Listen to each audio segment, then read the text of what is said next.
Ever worry about like losing important documents? What if like your diploma got like lost or damaged, or someone tried to fake it? Well, today we're diving into a potential solution for that, something called Immortal Certificates. And believe me, it's way cooler than it sounds. It really is. We're talking about a system that aims to make digital certificates like diplomas, licenses, virtually indestructible, impossible to fake. Okay, so this deep dive is based on a research paper that really caught our eye. It's called Immortal Certificates on Ethereum Blockchain with Off-Chain IPFS Storage. Oh, yeah. Published in October 2024 in the International Journal of Intelligent Computing Research. Yep. And it's authored by three brilliant minds, Aisha Lawley and Leandro Maciel from New York University, Right. and Aspen Olmsted from the Wentworth Institute of Technology. Okay, so let's get down to it. What's the big problem with how we handle digital certificates right now? Well, the biggest issue is that most systems are centralized. So imagine all your important documents are stored in like one giant digital filing cabinet. Yeah. If that cabinet gets hacked or malfunctions, everything's at risk. Plus, traditional certificates, they can be forged. Someone could create a fake diploma that looks just like the real deal. Yeah, that's scary. Yeah. So how do these immortal certificates solve these problems? They leverage the power of blockchain, Okay. specifically the Ethereum blockchain. Think of a blockchain like a giant public ledger. Right. It's spread across countless computers. Every transaction, like issuing a certificate, is recorded on this ledger and linked to the previous one, creating a chain that's virtually impossible to tamper with. Okay, I'm starting to get it. So if someone tried to change a detail on one certificate, they'd have to change the entire chain across all those computers. Exactly. That's what makes it so secure. And each Immortal Certificate is issued as a unique, non-fungible token, or NFT. This means each one is one of a kind and can be traced back to its origin on the blockchain. So the blockchain's like a tamper-proof vault for these certificates. But what about the actual information on the certificate? Is that stored on the blockchain too? That's where things get even more interesting. Okay. Storing large files directly on the blockchain can get really expensive and slow. So Immortal Certificates use something called IPFS, Oh, yeah. or the Interplanetary File System. Okay. You've probably heard of this. I have, yeah. It's like a decentralized peer-to-peer network for storing and sharing files, right? That's it.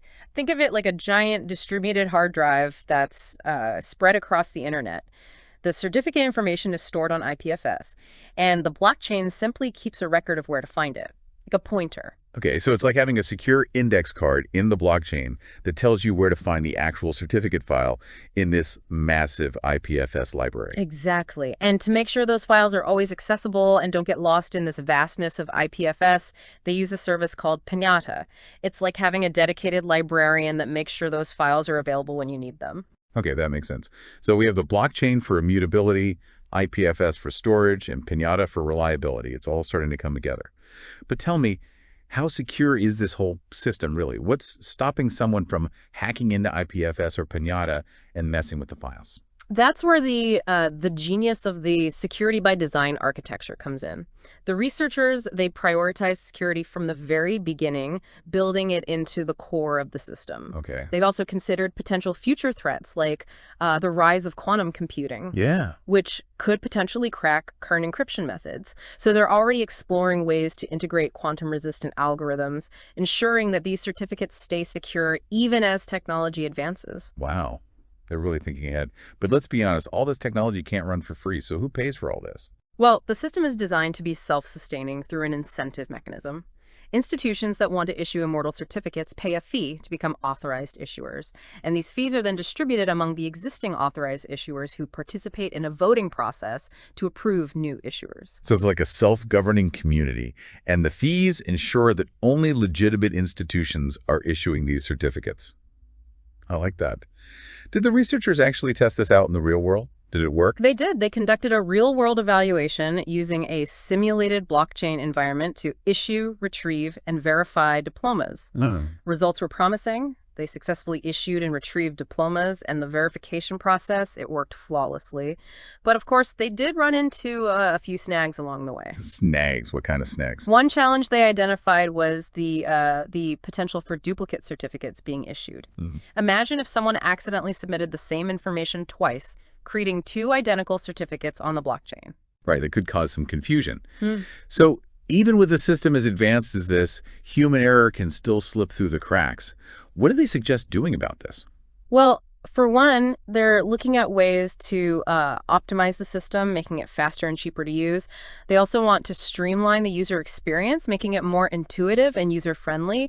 And they're exploring additional security measures like salting to further enhance the system's resilience. Salting. I'm intrigued. What is that? Imagine you're baking a cake and you want to make sure that no one can steal your secret recipe. You might add an extra unexpected ingredient, like Yeah. a pinch of saffron or a dash of chili powder, just to throw people off. I see. So it's like adding a unique, unpredictable element to the data to make it even harder to crack. Exactly.